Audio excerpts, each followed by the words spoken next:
How did they treat child gastroenteritis in the past? Imagine a time when doctors didn't fully understand what caused stomach illnesses in children.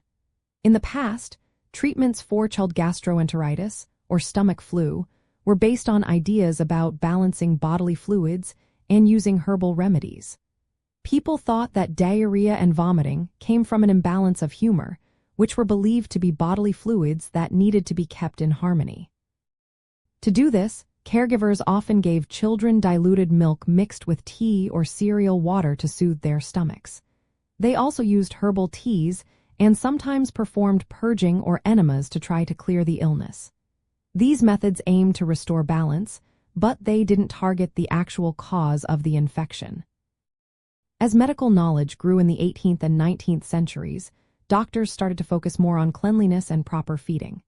They recommended cleaning feeding bottles with solutions like sodium bicarbonate to prevent germs from spreading.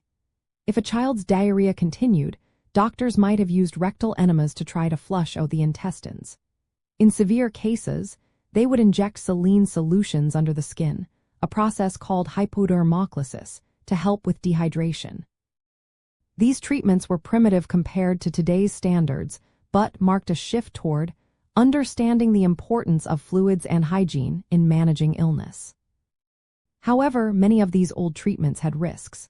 For example, giving children opiates to stop diarrhea was common, but it could hide symptoms and cause dangerous side effects.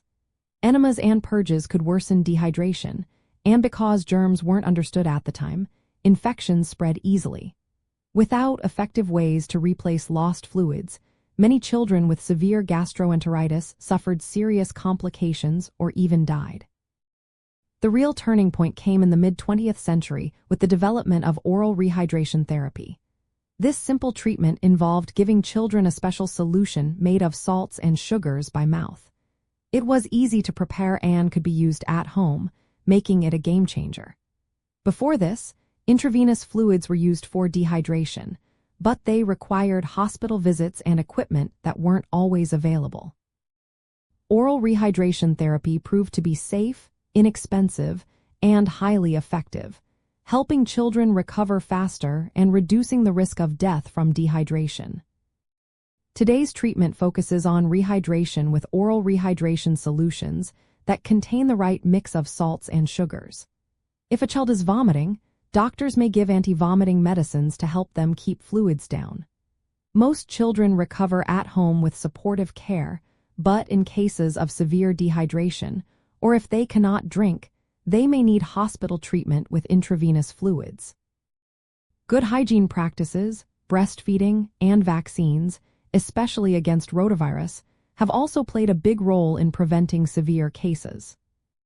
If your child has gastroenteritis, the most important thing is to keep them hydrated. Use oral rehydration solutions instead of just water or sugary drinks, which can make diarrhea worse.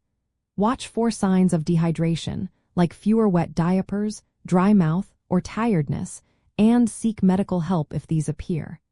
Continue feeding your child age-appropriate foods as soon as they can tolerate them.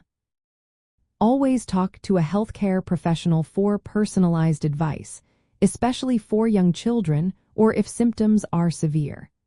Understanding how treatments have evolved shows us how much progress has been made in protecting children from this common illness.